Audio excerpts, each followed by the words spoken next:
There are battles that leave no visible marks, but they slowly consume you from within. The body is present, but the soul is at war. Billy Graham once said, "The greatest battlefield of the Christian is not around him, but within him." That's why spiritual attacks are rarely loud. They disguise themselves.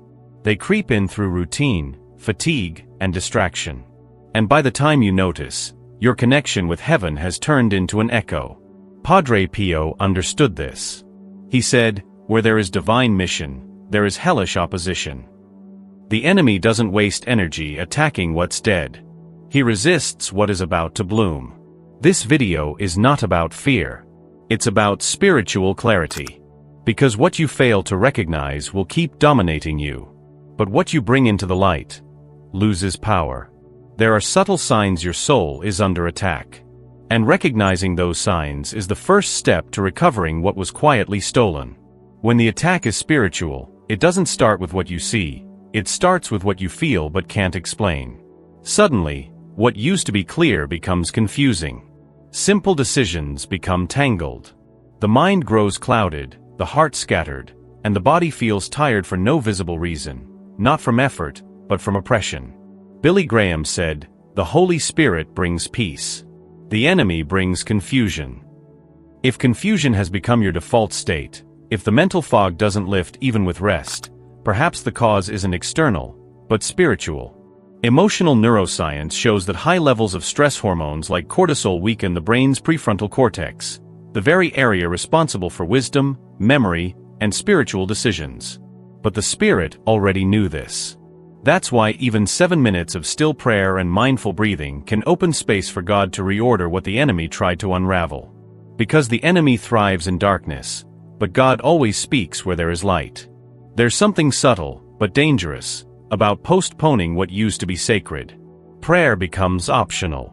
Reading the Word feels like a task. And what was once a fountain starts to feel heavy. Spiritual attacks often begin by disrupting your devotional rhythm. Not all at once, but slowly. One day you skip prayer. Then you tell yourself you'll try again tomorrow. Soon, without noticing, you no longer remember what it feels like to clearly hear the voice of God. The brain creates spiritual pathways. When those paths are left unused, they form gaps of resistance, guilt, and self-sabotage. And the longer you stay away from the presence, the harder it feels to return. But there is always a way back. Simple resistance prayers, like Billy Graham taught. They don't have to be long. They just need to be real. Because a heart that keeps knocking will be heard, even when it's struggling to stay standing. Not every attack comes as pain. Some arrive as distraction, as little cravings that seem harmless, but slowly take over all the space where God once lived. You notice it when you crave constant stimulation, social media, videos, noise, quick pleasure. Not out of addiction, but because something inside you feels empty. And that emptiness cries out. The danger is that these distractions create dissonance between what you want spiritually and what you're feeding emotionally. You pray for presence but dive into noise. You ask for direction but flee the silence where God speaks. That's why emotional fasting matters. Not to deny yourself, but to recover what was lost. 3 days of quiet. 3 days to breathe again, to listen again, to feel again. The enemy doesn't need to destroy you, just scatter you. Because when everything scatters you, even the most sacred calling slowly fades. Until one day you remember who you were when God was still the center. The enemy doesn't waste effort.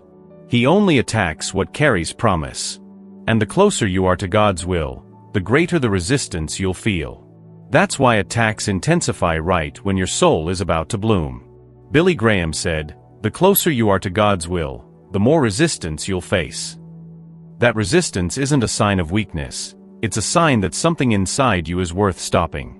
Padre Pio called those moments heaven's trials disguised as deserts. They're not punishments. They're silent tests of spiritual authority. Tests that reveal whether you'll stay faithful even without applause, relief, or immediate answers. What feels like chaos may actually be a signal of spiritual advancement. But only those with discernment see it. Only those who turn on the light of spiritual awareness realize, freedom is not the absence of war. It is the presence of armor. And when you understand the attack, it loses access. Because the enemy only has power where light hasn't yet entered.